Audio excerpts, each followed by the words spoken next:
Hello and good evening. Here is Doc Severson with the ReadySetCrypto OMNIA trade of the day for Tuesday, the 28th of September.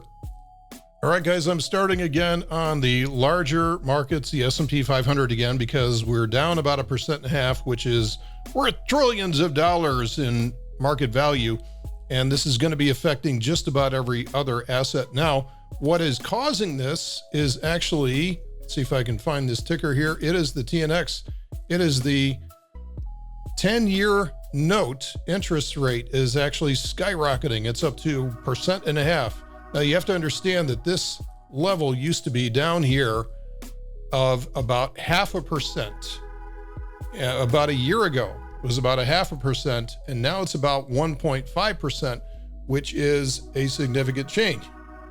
And what this is doing is it's having a big effect, especially on tech stocks. So if I look out at the Qs, this is forming a downtrend here with a lower low set up at least intraday. Now, we might recover from this, or we might see prices continue to sink over the next week. Now, if we do see prices continue to sink, we might see as much as a 10% drop from the highs, which again, you can laugh at with crypto because that's almost something that you see over the course of a couple of days with Bitcoin, but not with the equity markets. They rarely ever drop by 10% on any given move. So as you can see, we have a pretty big decision box with the S&P right now. Here's the former highs, here's the former lows.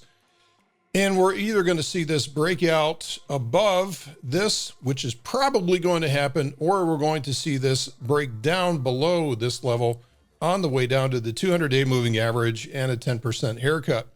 So if we see the latter head down like this, this will probably take cryptocurrency with it, unfortunately, due to margin calls and redemptions hitting downstream on the financial markets. If we see the price break to the upside, we might also see crypto go along with the ride. So that's why we've got a big question mark around this box. Either way that this is going to move almost is going to mirror what we're seeing in crypto.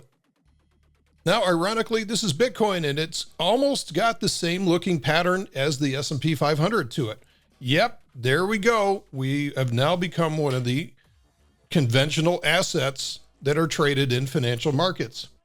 So again, we've been talking about holding the 40,000 level. We did find some pretty good support down here at 40,000 the last time through here. The energy's building up. We can see that at the weekly chart starting to come back up again. So from an energy perspective, everything looks good. I just want to make sure that this doesn't turn into a lower high on the weekly and monthly charts, which could drop very, very quickly down to about 20,000. So that is the risk right now, is that so far this is a good higher low, but this needs to get moving and get up like that, right? Create that higher low, shoot up, create a higher high from here above 55,000 or so. So that's the overall picture. Now, some of these assets are doing quite well today. Uniswap, like yesterday or a couple of days ago, has been doing pretty good. As I scan through the top 20, I don't see really much of anything that's holding steady other than Axie Infinity versus the US dollar is holding steady.